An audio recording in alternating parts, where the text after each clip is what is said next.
should be a celebratory time coincides with a disturbing surge of racist attacks against Asian Americans. 91-year-old man pushed in Oakland's Chinatown. This is the latest in a string of attacks targeting the Asian community. 84-year-old Thai American Visha Ratanapakdi dating this attack as a hate crime with criminal threats. Kim not only grew up in LA, he's a U.S. Air Force veteran.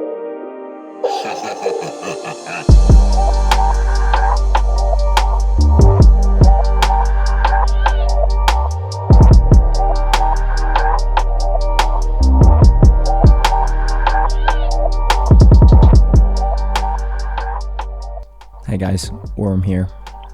In light of the recent rise in attacks on Asian American and Pacific Islanders, or AAPI, in the United States, I wanted to highlight some of the contributions and sacrifices of the AAPI community. I hope that by highlighting some of the contributions, we can take a step away from the hate towards unity. Since the Civil War, AAPI have served in the U.S. military. They've had critical roles in the Army, Marine Corps, Navy, Air Force, Coast Guard, and National Guard. While fighting the enemy, they also fought discrimination at home, from those who viewed them as less than American, and sometimes even their fellow troops. Research published by the National Park Service shows that AAPI were among those who fought in the Civil War. Men from India, Japan, the Philippines, Guam, and China joined to fight primarily for the Union, though some did fight for the Confederacy as well. Estimates of around 50 to 100 Chinese enlisted, primarily in the Navy. At the time, there were less than 1,000 Chinese living on the East Coast during the Civil War. In addition to smaller conflicts, AAPI also served in World War I. Among them was Bhagat Singh Thind, a Sikh U.S. Army veteran who, after returning home, saw his citizenship revoked following changes to the U.S. law. Japan's surprise air attack on Pearl Harbor on December 7, 1941, brought the U.S. into World War II. Despite this, Japanese Americans stepped up to fight for their country.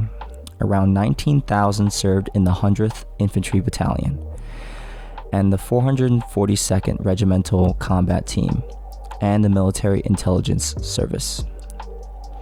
Terry Shima was one of them. He was born in Hawaii and spared detention in an incarceration camp.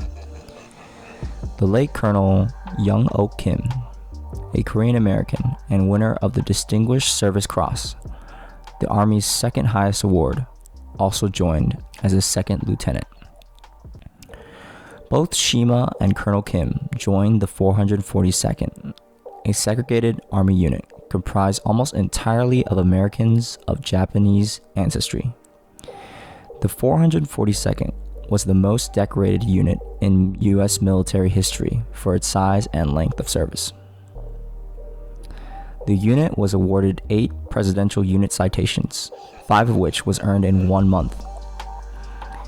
Members of the 442nd received over 18,000 awards in less than 2 years, including 21 Medals of Honor, which is the U.S.'s highest and most prestigious military decoration for those who have distinguished themselves by acts of valor, and typically most recipients are not even alive to receive their awards. They also received 52 Distinguished Service Cross, which is the U.S.'s second highest military decoration, 1 Distinguished Service Medal, 560 Silver Stars, 22 Legion of Merit medals, 15 Soldiers Medals, 4,000 Bronze Stars, and over 4,000 Purple Hearts. Unlike the Japanese Americans, the Chinese Americans were integrated into the U.S. military. Upwards of 20,000 Chinese Americans fought in World War II. Around 40% were not citizens. Many joined the military to hopefully gain citizenship, since their service overlapped with the period during which the Chinese Exclusion Act was still in effect. This wasn't repealed until 1943. For Filipinos, the call for all organized military forces of the former American colony came from Roosevelt on July 26, 1941.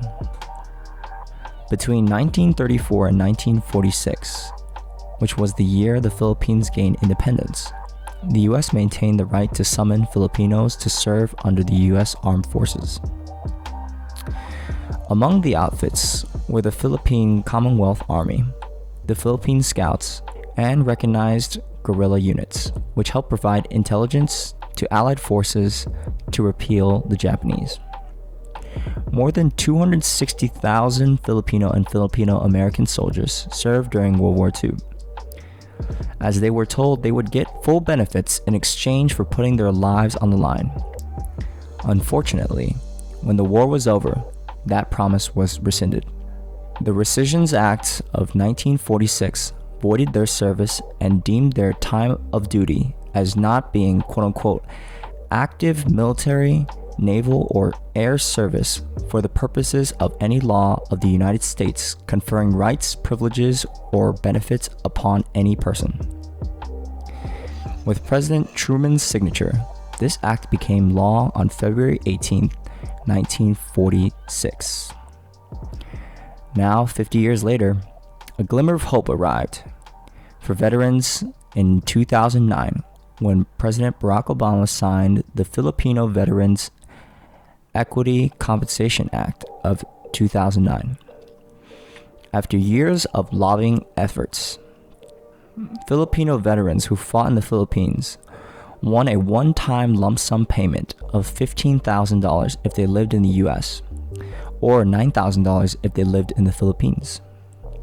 According to the Department of Veterans Affairs, over 42,000 claims have been made since the benefit process began, but to date, there have been more denials than claims granted. As of January 1st, 2019, more than half the claims made by Filipino veterans have been denied. Over the last decade, Japanese, Filipino, and more recently Chinese American veterans who served during World War II have also had their contributions recognized with a Congressional Gold Medal in each group, an honor that advocates say was long overdue. I wanted to thank you for watching this video. As an Asian American myself, I've felt many mixed emotions after viewing what my community is going through right now. The COVID-19 pandemic has only exacerbated a long-standing problem of hatred towards the people of the AAPI community.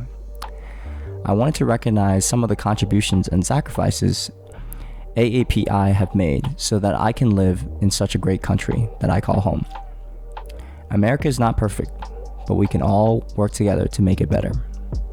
Please like, comment, and subscribe, and view some of my other Forgotten Heroes videos.